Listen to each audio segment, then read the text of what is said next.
I think that political polarization actually in this arena is not a bad thing. I think you should live near people who generally think like you, especially if you're raising kids. It's very important that you raise your kids around values that you actually agree with. The big sort that's been happening in the United States demographically, I think is actually quite a good thing. In fact, there's an entire piece in the Associated Press today all about conservatives moving to red states and left-wingers going to blue states as the country grows more polarized. I'm not sure that's a bad thing. That'd actually be a very good thing if we could all understand the federal government should then take a light hand. And then you should be allowed to live in a red state that does red state things. And if you're in a blue state, you should do blue state things. And everybody should leave each other alone. That's the only way that we're going to maintain any sort of coherence as a country at all. Because otherwise, if the federal government just becomes a war of all against all, and whoever controls the federal government gun points it at the people they don't like, things are going to get real ugly real quickly. According to the Associated Press, Colorado and Idaho represent two poles of state-level political homogenization. Both are fast-growing Rocky Mountain states that have been transformed by an influx of like-minded residents. Life in the two states can be quite similar. Conversations revolve around local ski areas, mountain bike trails, and how newcomers are making things too crowded, but politically, they increasingly occupy two separate worlds. That is right. Idaho is becoming more red. Colorado is becoming more blue. I don't think that that's necessarily a bad thing. It's happening in places like Florida and California as well. I moved my entire family to Florida from California. So this sort of stuff is leading to a feeling of tremendous polarization. But this brings us back to the original question. What is it that Democrats exactly are celebrating? Again, I understand what Republicans are celebrating. What exactly are Democrats celebrating? The answer is many of them aren't.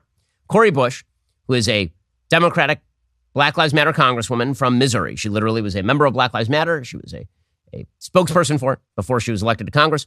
She tweeted out on Independence Day, quote, "The Declaration of Independence was written by enslavers and didn't recognize black people as human. Today is a great day to demand reparations now." So does she have a barbecue? Like, does she think the American flag is a good thing? I would think not, right? I mean, after all, what we are celebrating is the signing of the Declaration of Independence in 1776. So I don't understand exactly what she would be celebrating, Cori Bush. It's reparations. July 4th is about how evil the United States is. Jamal Bowman, another radical congressperson from New York, the 16th district, he tweeted out this July 4th, "We must remember that we stand on stolen land, toiled by enslaved Africans, and recommit ourselves to the fight for freedom, equality, and justice so that these ideals are accessible to everyone, not just a privileged few. We are not free until everyone is truly free." So first of all, this dude makes a fairly decent salary as an elected congressperson in the richest country in the history of the world. So I noticed that his life is pretty good. But again, the message is America is really bad. It's all built on stolen land. It's a terrible, awful, no good, very bad place. And thus, what exactly is Jamal Bowman celebrating? I mean, obviously, America is a horrible, horrifying place. So I don't understand what it is that he is supposed to be so positive about when it comes to July 4th. In fact, the New York Times has an entire article published a couple of days ago called "No Sparkler for These Folks." Whether because of crowds, politics, or a loss of patriotism, some Americans are conflicted about celebrating the 4th of July. Growing up in Benton, Arkansas, Malaya Tapp loved celebrating the 4th of July with her family. "We would go to parades and see fireworks shows and hang out with friends," she said. "It was always such a fun holiday. But now that she's an adult, she's 18 and entering college next year, commemorating the holiday isn't so simple. It started in 2020 when the BLM movement spotlighted many of the injustices across the country. Quote, I lost a lot of my patriotic feelings," she said. Miss Tapp, who now lives in Atlanta, also realized many festive components of 4th of July aren't that palatable for her.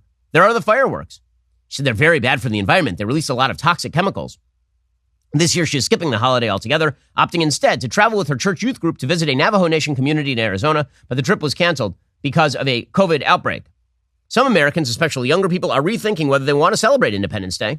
A survey by YouGov found that only 56% of American adults plan to join in the festivities this year. Marissa Vivori, 29, a tech product manager in Manhattan, remembers the last time she celebrated the 4th of July a few summers ago. She was going to the Hamptons, she said, on the most packed Long Island Railroad train she had ever been on. "I didn't get a seat. I was standing in the aisle," she said. "The toilet overflowed. We all had to hold our bags." She realized she never loved the holiday.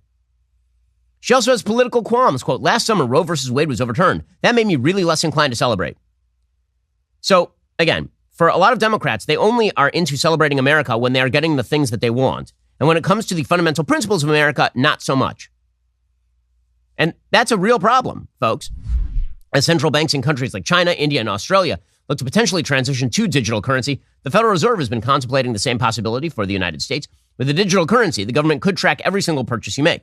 Officials could even prohibit you from purchasing certain products or easily freeze or seize part or all of your money. Times like these are a great reminder to diversify a portion of your savings into gold. You can help do that with the help of Birch Gold. They're the people that I trust with my precious metals investments. So do thousands of other concerned savers. Birch Gold will help you convert an existing IRA or 401k into an IRA in gold. You don't pay a penny out of pocket. When currencies fail, gold is your safe haven. How much more time does the dollar have? I don't know, but that's why I diversify. Protect your savings the way I do with gold. Birch Gold has an A+ rating with the Better Business Bureau. Thousands of happy customers. Text BEN to 989898. Get your free info kit on gold. If a central bank digital currency becomes a reality, well, it'd be nice to have some gold to depend on because, frankly, if the central bank has a digital currency, they can inflate, deflate the currency whenever they please. They're in even more control of your dollar. Well, diversify at least a little bit into a precious metal, an asset that has never been worth zero. Text BEN to 989898 to get started. My team knows I need my Black Rifle coffee like every single morning. And it is just a fact of the world.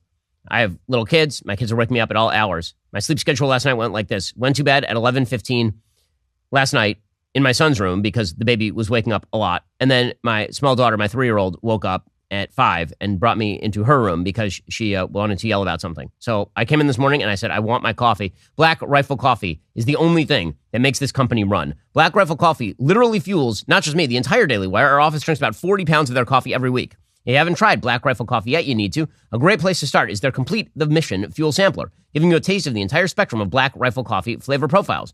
Offering 4-ounce bags of the following roast: the Silencer Smooth, AK-47 Espresso, Beyond Black, and Just Black. The only hard part is picking a favorite amongst these classic roasts. Black Rifle Coffee is a veteran-owned coffee company operated by principled men and women who honor those who protect, defend, and support our country. With every purchase you make, they give back. Stop running out of coffee. Sign up for a coffee club subscription. Have Black Rifle Coffee delivered straight to your door on a schedule.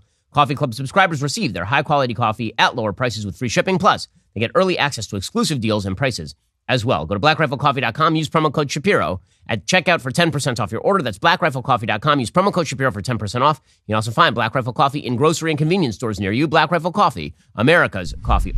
Ben & Jerry's on the corporate level is a great indicator of this sort of thinking. So Ben & Jerry's put out a tweet that says, quote, "This 4th of July, it's high time we recognize the United States exists on stolen indigenous land and commit to returning it. Learn more and take action now."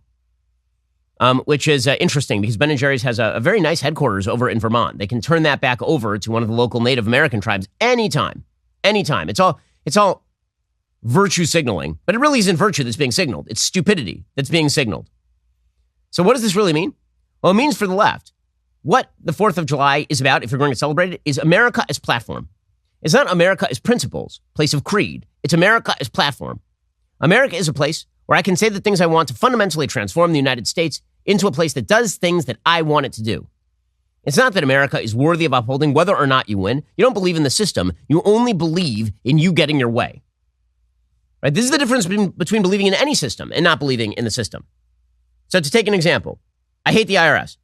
I pay my taxes. And you know what? It's not just because I'm afraid that the IRS would audit me. Although, let's be real, I'm a prominent conservative figure. There's a good shot they would audit me. The reason I pay my taxes is because I am part of the system. This is the system in which I live. I believe in the system even when I don't get the outcome that I like. And I don't believe that if a law is legally passed in the United States, that I just get to disobey it. The reason that people believe in the authority of a system is not because they agree with every decision that's made by the authorities in the system. It's because they believe that the system is better than any alternative. They believe that there is no alternative system that is going to operate better than that, and that change has to come, if it's going to come, from within the system, not from without the system.